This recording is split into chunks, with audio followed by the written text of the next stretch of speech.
Thank you. Good morning. Good to see you. Good morning. Nice to be here again, Deval and the team. One, I'll start with the baobab tree. The baobab tree, the ones that are being exported, actually come from a constituency, a place called Tezo. And there has been a lot of hue and cry about why we are allowing, but people don't want to look at the facts. And the facts are that there are only 8 baobab trees, that are being exported to the United States. And the owners of these trees, the farmers, have benefited because they have sold these trees. They are poor people, and these poor people have for many years not earned anything from their land, anything significant. But when somebody comes and says, I'll buy this baobab tree at 500,000, and it is his property, he has a right to sell. Again, another fact is there are over 2 million baobab trees in this country. 2 million. Especially in Ukambani.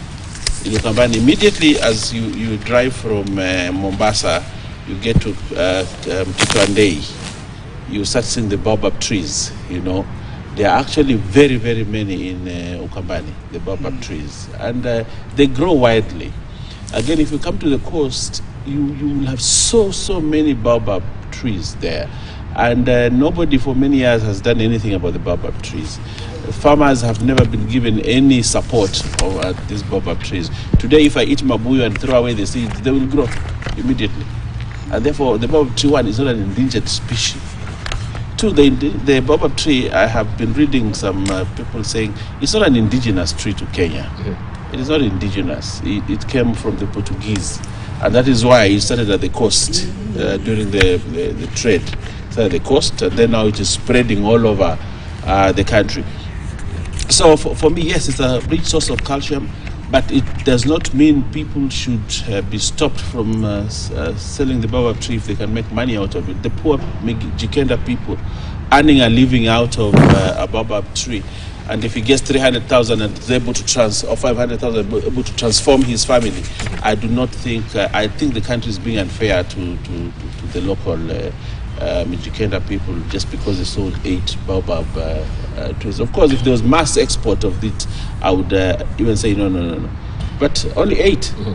Yes, and there are many people, out of those 8, there are many jobs that have been created. By, there are those people who cut, there are people who ferry them, the owners of those ferries that are carrying those baobab trees. So that is one. 2, Debal, I would like to speak about the devolution conference. We'll come to that. Okay. But I'm interested to know if there's a flash of interest worldwide for the baobab tree. Yes. And one tree is fetching 500,000, also 500,000. Yes. Why can't we do a case study on what is happening with baobab tree worldwide? Why there's an interest? And we have so much resource here in the country. We export the raw material, then we'll be buying back these things as a value added. See, I met the guys who are buying this baobab tree because they are buying them from my constituents, and I asked them, why are you buying this baobab tree? They said, we are establishing a park in one of the cities in the United States, I think in Atlanta, Georgia. They're establishing a park, and one of the things that they want is to have huge trees within the park, and that is the only reason why they are buying these trees, not for anything else. I had a discussion with the minister. He said, no, they're exporting our genetic materials, and under the law you cannot, the lawyers are here, genetic material cannot just be taken away from a country. There has to be a procedure. So the interest of the baobab tree by the Americans is basically for the establishment of a park in the United States, especially Atlanta, Georgia. And that is where the trees are going for that purpose.